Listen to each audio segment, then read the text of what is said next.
Good morning બાળકો.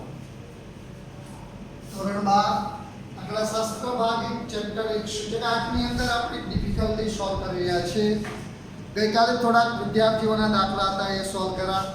આજે થોડાક દાખલાઓ નવા આપણને મળ્યા છે, એના નંબર બોલું અને એને પણ આપણે ગણીએ. જે વિદ્યાર્થી મિત્રોએ આ દાખલા લખાવેલા છે મિત્રો એ ખાસ ધ્યાન આપજો. એક છે વિભાગ ડી નો દાખલા નંબર 14, એક છે વિભાગ એ નો દાખલા નંબર 7, એક છે વિભાગ એફ નો દાખલા નંબર 6 અને ઉદાહરણ નંબર 19 અને 20 ગઈકાલે મને આ નંબરના દાખલાઓ લખાવેલા હતા.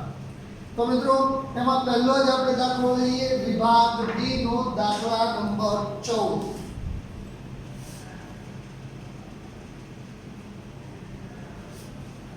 સેક્શન ડી દાખલા નંબર 14. મિત્રો સૌપ્રથમ આપણે એની રકમ વાંચીએ તો સેક્શન ડી માં દાખલા નંબર 14 ની રકમ કંઈક આ રીતે આપી છે. જો લાસ્પેર અને પાસેના સૂચકાંકોના ગુણોત્તરો 4:5 અને પીસરનો સૂચકાંક 150 હોય તો પાસેનો સૂચકાંક ગણો. મિત્રો લાસ્પેર અને પાસેના સૂચકાંકનો ગુણોત્તર, લાસ્પેર એટલે IL જેમ પાસે એટલે IP, આ બંનેનો ગુણોત્તર આપણને આપ્યો છે 4:5 તથા પીસર એટલે IF, પીસરનો સૂચકાંક આપણને આપ્યો છે મિત્રો 150, તો આપણને પાસેના સૂચકાંકની ગણતરી કરવાની કીધી છે, એટલે કે IP આપણે શોધવું છે. હવે એકવાર લાસ્પેર અને પાસેના ગુણોત્તર અનુક્રમે 4:5 છે, ગુણોત્તર એટલે પ્રમાણમાં આપ્યા છે, તથા પીસરનો સૂચકાંક 150 હોય તો મિત્રો IP એટલે પાસેના સૂચકાંકની ગણતરી આપણે કરવાની છે. જ્યારે મિત્રો આવી રીતે આપણને પ્રમાણમાં માપ આપ્યું છે ત્યારે સૌપ્રથમ આને જેમ છે અહીંયાથી આપણે છેદમાં લઈ જઈએ તો IL છેદમાં IP બરાબર 4/5 થાય. આના છેદમાં બરાબર 4/5. મિત્રો પ્રમાણનો નિયમ લઈ અહીંયા આના બરાબર x ધારતા અથવા x લેતા તો IL છેદમાં 4 બરાબર IP છેદમાં 5 બરાબર x, અને પ્રમાણનો નિયમ કહેવાય. આના છેદમાં બરાબર x, આ 4 નો એટલે આના બરાબર x કહેવાય. IL છેદમાં 4 બરાબર x અને IP છેદમાં 5 બરાબર પણ x. મિત્રો આ 4 નો ગુણાકાર આની આ કરીએ તો IL બરાબર 4x અને IP બરાબર 5x. આપણે x કિંમત ધારી લીધી છે. તો IL બરાબર 4x, IP બરાબર 5x. હવે મિત્રો આપણે પીસરનો સૂચકાંકનું સૂત્ર મૂકીએ તો IF બરાબર વર્ગમૂળમાં IL ગુણ્યા IP, IL ગુણ્યા IP. આ આપણું પીસરનું સૂચકાંક છે. એનું સૂત્ર એ તો IF બરાબર આપણે 150 મૂકીએ રૂટ IX ની જગ્યાએ આપણે 4x ધાર્યા તો 4x ગુણ્યા IP એટલે આપણને મળ્યા છે 5x.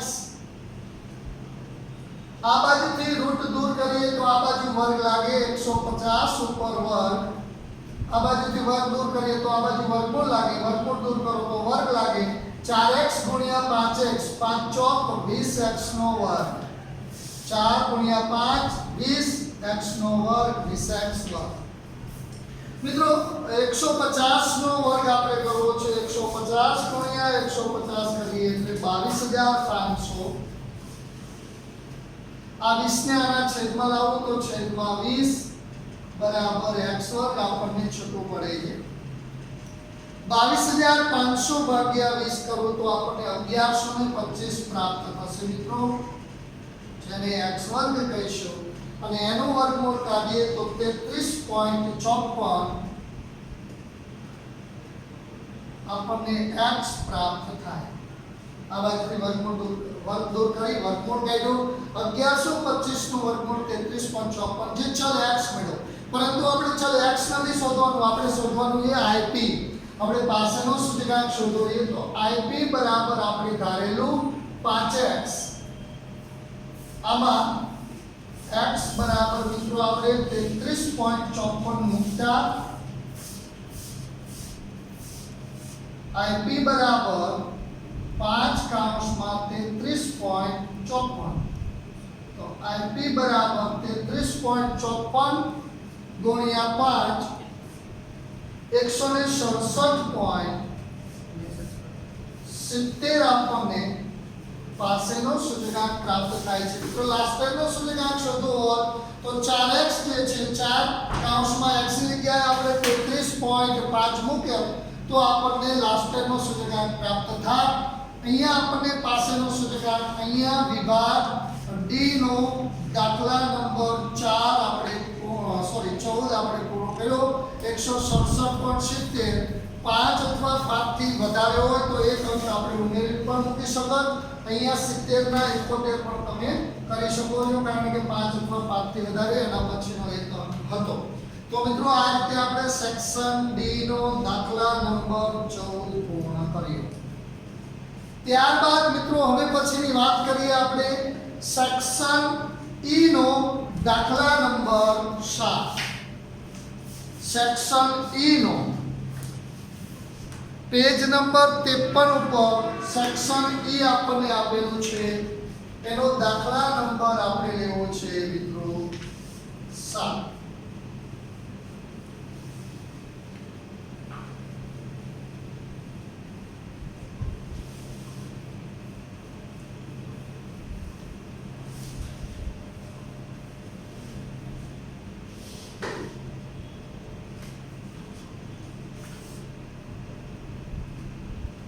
સેક્શન ઈ નો દાખલા નંબર 7 રકમ છે કામદાર વર્ગના માસિક વેતનની નીચેની માહિતી પરથી વાસ્તવિક વેતનની ગણતરી કરો। વર્ષ 2008 ને આધાર વર્ષ ગણી વર્ષ 2015 ની નાણાંની ખરીદ શક્તિ શોધો। મિત્રો અહીંયા તમારે કોષ્ટક બનાવવાનું છે તો કોષ્ટક આ રીતે બનાવીશું। મિત્રો ખાસ ધ્યાનમાં રાખજો દાખલા નંબર 7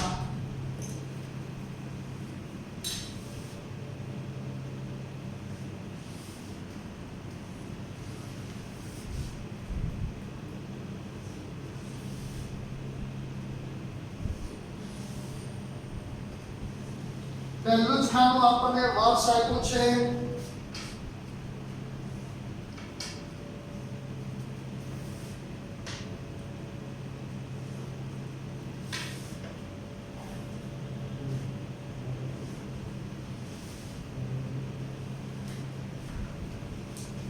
પહેલું જ ખાનું મિત્રો આપણને વર્ષ આપ્યું છે। ત્યાર પછીનું છે સરેરાશ માસિક વેતન। ત્યાર પછી આપણને કોઈ જીવન નિર્વાહ ખર્ચનો સૂચકાંક અને લાસ્ટમાં લઈશું મિત્રો આપણે વાસ્તવિક વેતન। આ રીતે સૌપ્રથમ આપણે કોષ્ટક તૈયાર કરીશું।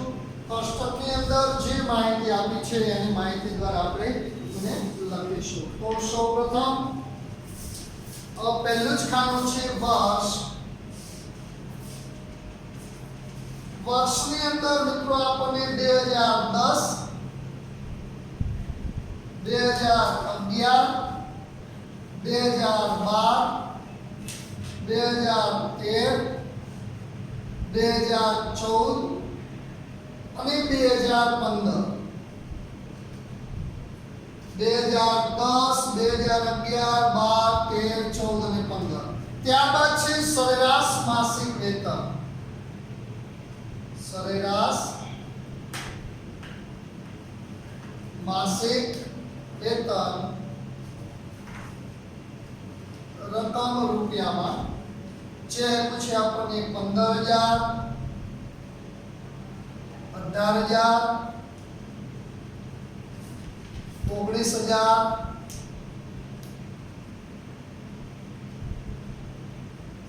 20,000 22,000 અને લાસ્ટમાં છે 25,000. ત્યારબાદ મિત્રો આપણને જીવન નિર્વાહ ખર્ચનો સૂચકાંક આપ્યો છે. જીવન નિર્વાહ ખર્ચનો સૂચકાંક આધાર વર્ષ 2008 કીધું છે.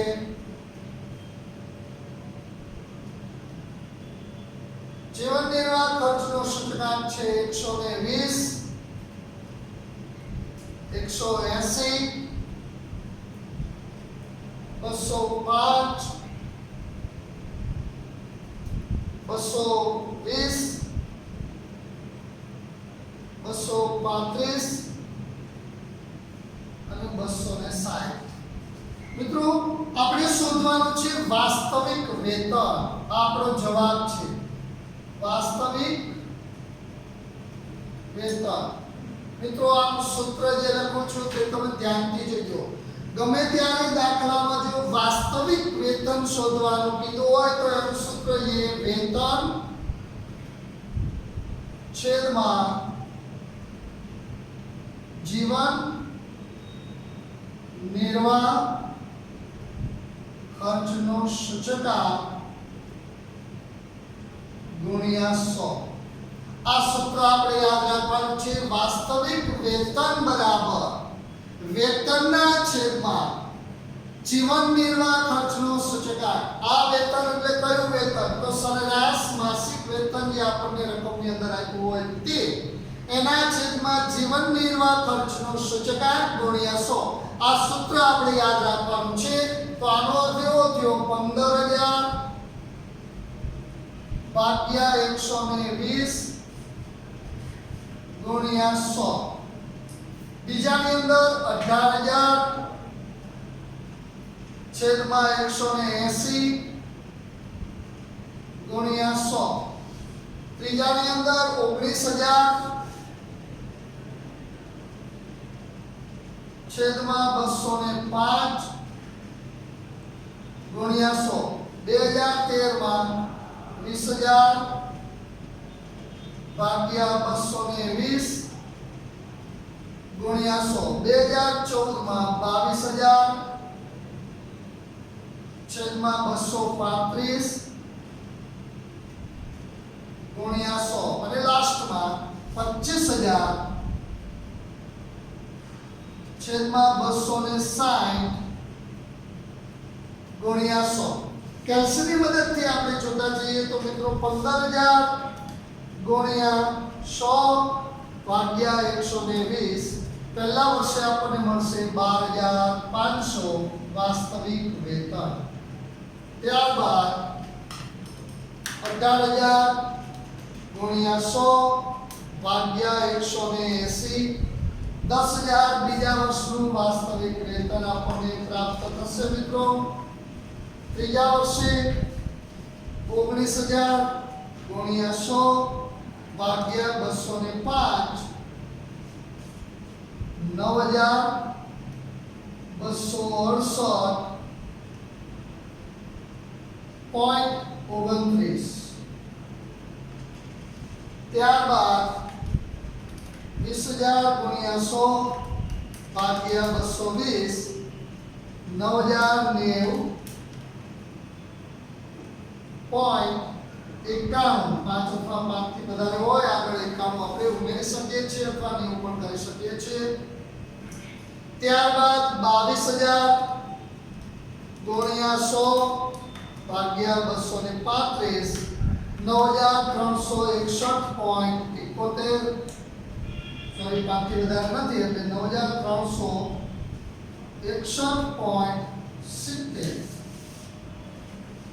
અને લાસ્ટમાં આપણને છેલ્લા વર્ષ માટે આપ્યા છે 25,000 ગુણ્યા 100 ભાગ્યા 260 9,000 615.38 આ રીતે મિત્રો આપણને વાસ્તવિક વેતન પ્રાપ્ત થાય છે.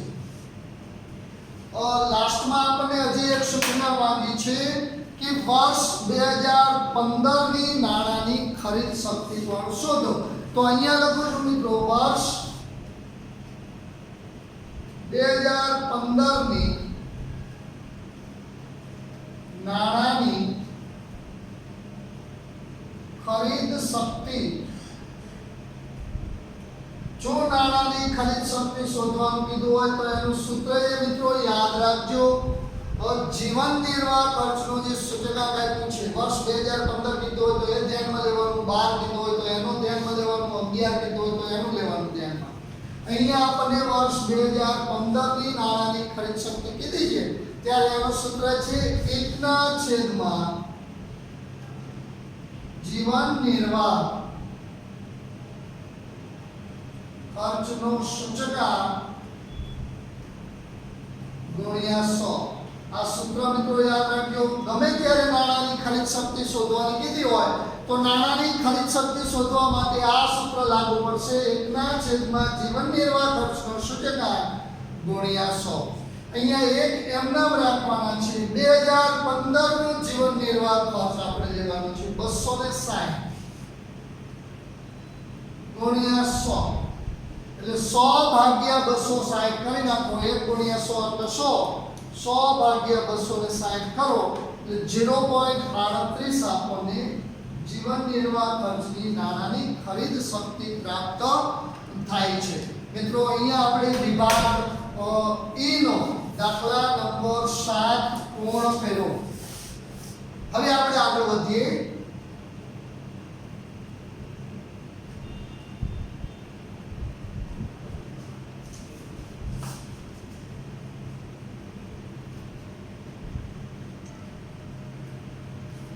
ત્યારબાદ મિત્રો એક વિદ્યાર્થીએ વિભાગ F નો દાખલા નંબર 6 આપણને સૂચના આપેલી છે અને કોઈક વિદ્યાર્થીએ ઉદાહરણ નંબર 19 અને 20 આપેલું. તો મિત્રો યાદ રાખો, વિભાગ F નો જે હું દાખલા નંબર 6 ગણાવવા જઈ રહ્યો છું તે દાખલો અને ઉદાહરણ નંબર 11 આ બંને સેમ ઉદાહરણ છે, કેવલ એમાં આંકડા ચેન્જ થાય છે. એટલે હું વિભાગ F નો દાખલા નંબર 6 લઉં છું, ઉદાહરણ નંબર 19 અને 20 તમારી જાતે ગણવાના રહેશે. ઓકે, તો આપણે વિભાગ F નો દાખલા નંબર 6 વાત કરીએ, પેજ નંબર 55 ઉપર. મિત્રો આપણે એની સૌપ્રથમ રકમ વાંચીએ તો અમદાવાદ શહેરના વર્ષ 2014 અને વર્ષ 2015 ના ઔદ્યોગિક કામદારોના જીવન નિર્વાહની વસ્તુઓના સમૂહોના સૂચકાંક અને ભાર અંગેની માહિતી આપેલી છે. તે પરથી ઔદ્યોગિક કામદારોના જીવન નિર્વાહ ખર્ચનો સૂચકાંક શોધો.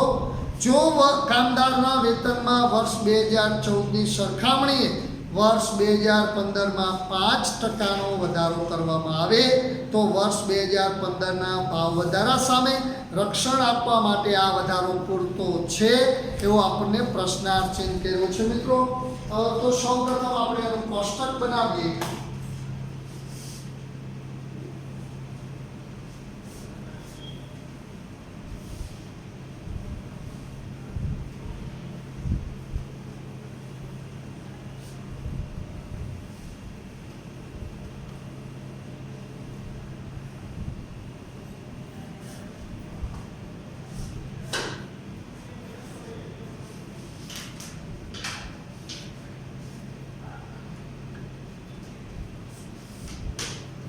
વિભાગ F દાખલા નંબર 6 સેમ આની જેવું ઉદાહરણ નંબર 19 છે. મિત્રો સેમ ટુ સેમ, કેવલ એને આંકડા બદલાવ્યા છે, યાદ રાખજો, બાકી બધું જ સેમ છે.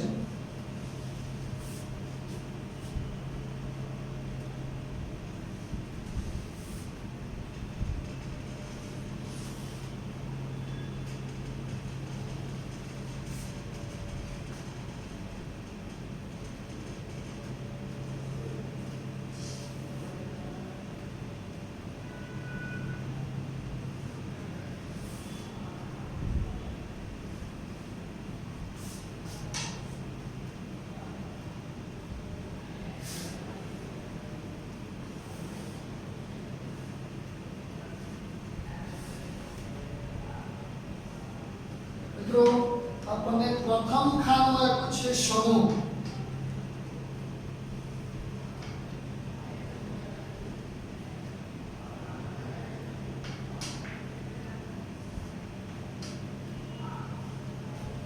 પહેલું જ ખાનું આપ્યું છે મિત્રો આપણને સમૂહ.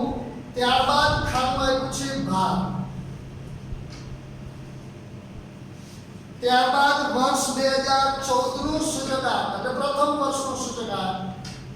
બે દાખલા છે એક દાખલામાં. વર્ષ 2015 નું સૂચકાંક. ત્યારબાદ પ્રથમ વર્ષ 2014 માટેનું IW અને વર્ષ 2015 માટેનું IW. મિત્રો એક દાખલો નથી પરંતુ એક દાખલામાં આપણને બે દાખલા માંગેલા છે. કેવી રીતે ગણવા એને તમે જુઓ તો તમને ખ્યાલ આવી જશે. તો સૌપ્રથમ આપણે વાત કરીએ સમૂહની.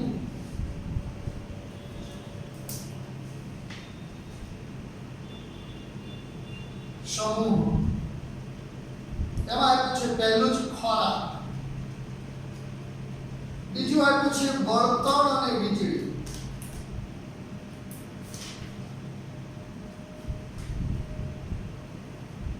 બળતણ અને વીજળી. ત્યારબાદ રેખા, ત્યારબાદ કાપડ અને લાસ્ટમાં પરચુરણ ખર્ચ.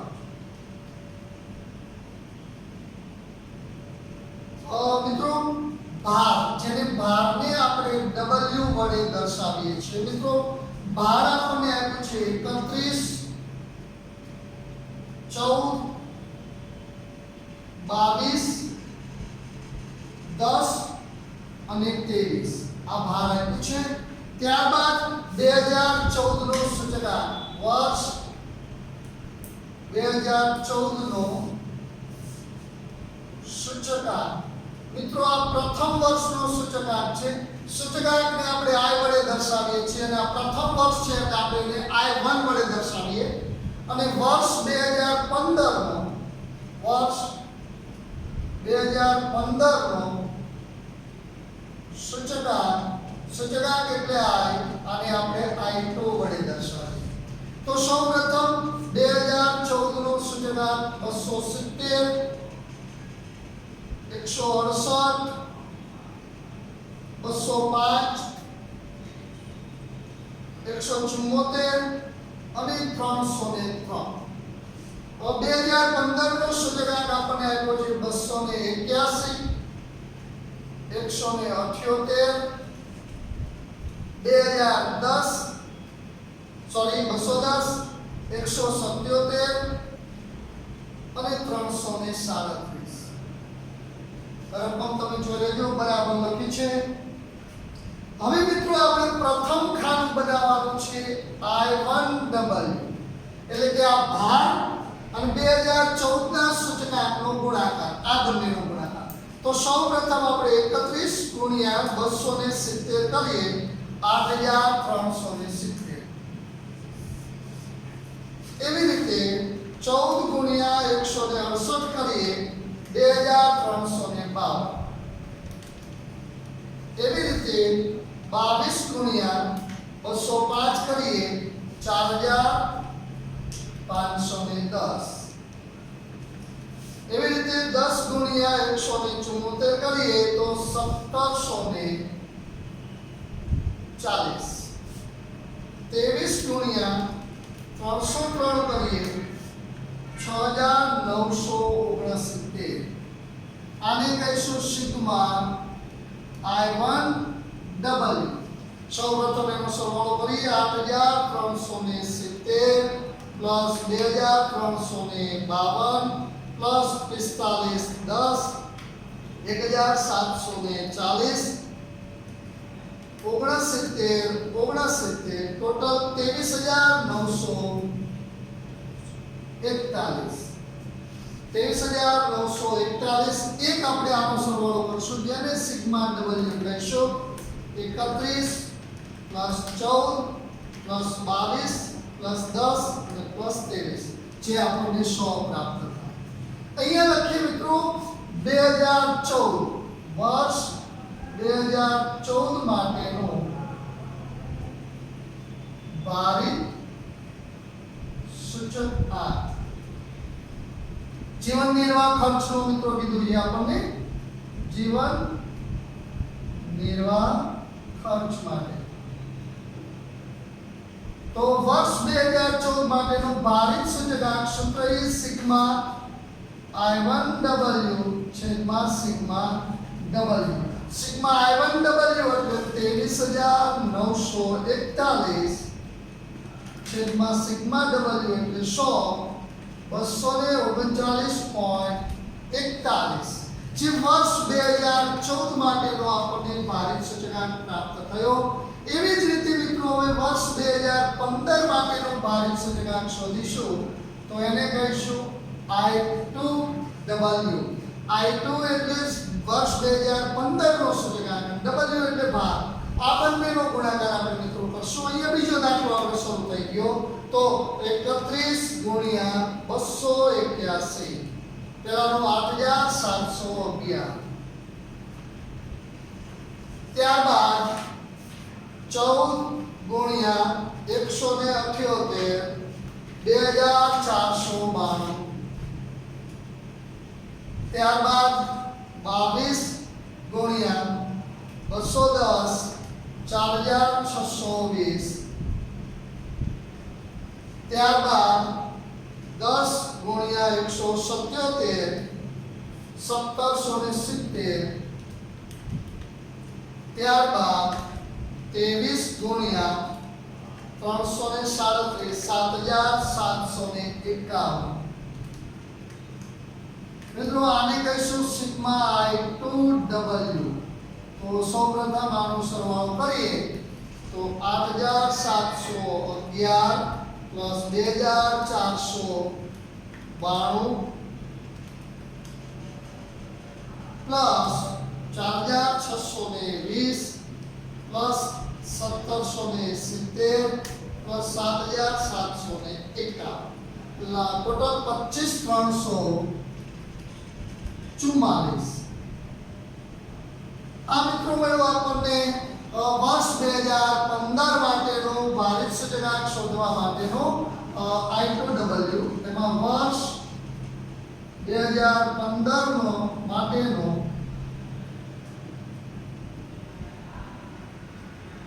ભારિત સૂચકાંક આ મિત્રો આપણો પહેલો દાખલો હતો આ આપણો બીજો દાખલો હતો એક જ દાખલાની અંદર સિગ્મા I2W છેદમાં સિગ્મા W સિગ્મા I2W મળ્યો 25344 છેદમાં 100 253.44 આ પ્રથમ વર્ષ માટે 2014 માટે અને આ બીજા વર્ષ માટે 2015 માટે મળ્યું મિત્રો હજી રકમમાં આપણને સૂચના આપેલી છે જે તમે ધ્યાનથી જુઓ શું કીધું છે કે 2014 ની સરખામણીએ વર્ષ 2015 માં 5% વધારો થાય છે તો પહેલા તો સૌપ્રથમ આપણે એ જોવું પડે કે આ બંનેનો તફાવત કેટલો છે 2014 ની સરખામણીએ વર્ષ 2014 ની સરખામણીએ